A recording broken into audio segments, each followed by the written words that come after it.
scenarios where either one of them comes off either too aggressive on Trump's side or fumbling on Biden's side. So I think it'll be really interesting to see who actually comes out on top. We know that the Biden team is probably not sure this is the right move. They've been very hesitant to commit to this so far. So it was notable that Biden himself, kind of for the first time, really committed to being willing to debate. I think that the thing is, you don't hear winning candidates calling early for debate.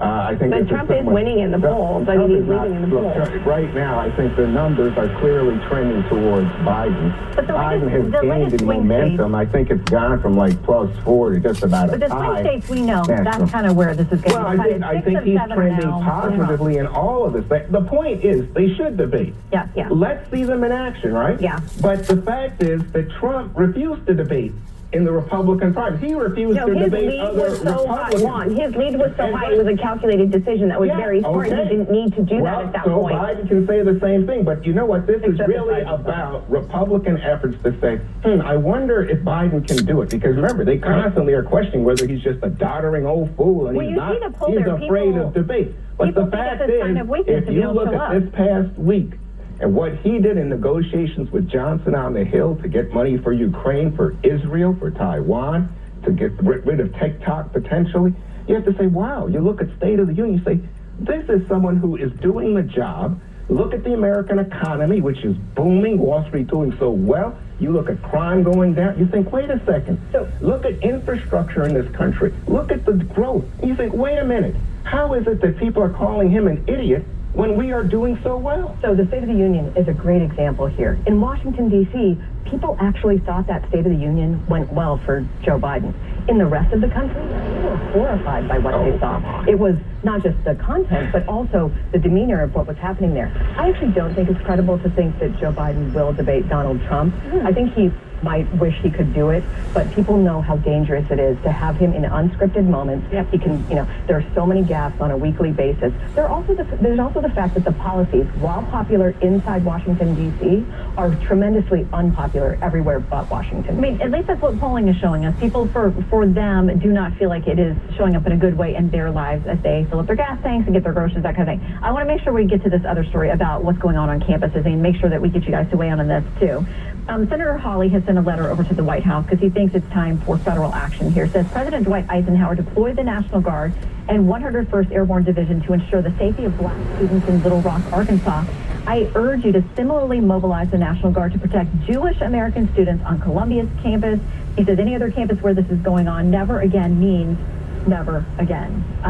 Tiffany, do you sense that the administration will go there? Because, I mean, there are inherent risks in doing that. Yeah, I don't know if the National Guard is necessary, but look, anti-Semitism is sweeping our country. It's being fed by universities and the woke ideologies of the Democrat Party. I believe they should bring in law and order. They should bring in law enforcement to protect these students, absolutely. And I will say it's sickening to see President Biden stand with AOC, who applauds these actions. I think it's important to remember that under Donald Trump's administration, he had the Abraham Accords. The most peace in the Middle East that our country has seen in 50 years. We wouldn't be experiencing this right now. And absolutely bring in law and order, protect these students, allow them to go back to school. And in some regards, you know what? Maybe this is good. Maybe this is really exposing what has happened in the last 4 years. Well, so the president has said he's against the anti-Semitism on campus, but also he's against people who don't get what's going on with the Palestinians. The LA Times says this: it's a terrible idea with deadly history in the U.S. It was the Ohio National Guard that killed 4 unarmed students and wounded 9 others at a rally against the Vietnam War at Kent State University in 1970.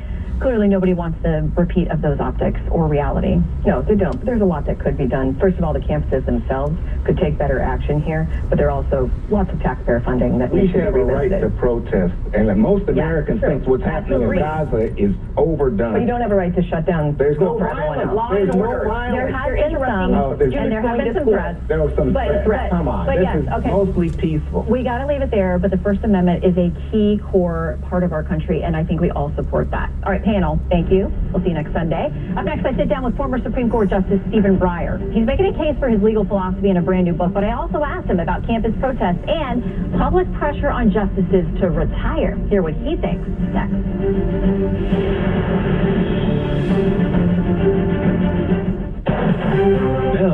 3-day weather forecast on Bloomberg 1130.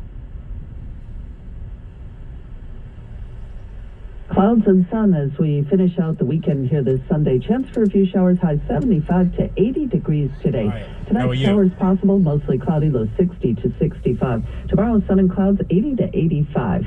Tomorrow night, partly to mostly cloudy, low 55 to 60. Tuesday, more clouds and sun, high 65 to 70. Wednesday, partly cloudy. Bloomberg Radio, on demand and in your podcast feed. On the latest edition of the Bloomberg Surveillance Podcast on the American economy, Neil Dutta, Renaissance Macro. Obviously, it was a very strong quarter for inflation, as we all know. And believe it or not, real wages didn't actually go up all that much, if at all, in Q1. So I think we have to be careful here about kind of tying the firm inflation, because right now, Tom, it feels like to me that people look at the consensus looks at the strong inflation numbers in the first quarter as reinforcing kind of like this inflationary boom-like dynamic in the U.S. economy. But I think when you take a step back, we do know that wage growth has been moderating. Most of the forward-looking indicators that we look at, things like the quits rate, posted wages, suggest further cooling in nominal compensation growth. If you have this sort of inflation continuing, you do need to start worrying a little bit about what that means for real wages, and in turn what that means for consumer spending and corporate earnings. Fortunately, I tend to think that inflation will slow, but I don't necessarily look at the inflation data in the first quarter as kind of reinforcing the stronger growth outlook. I actually think it presents a risk if it continues. All right. So, Neil, we've had a busy economic release schedule over the last 24 hours with Q1 GDP and then today's inflation. Can you wrap it all up for us? And how do you think the Fed is going to look at the last 24 hours worth of data? I think they'll look at it and say we have nothing to do right now. This sort of reinforces their belief that they have the benefit of time. We have strong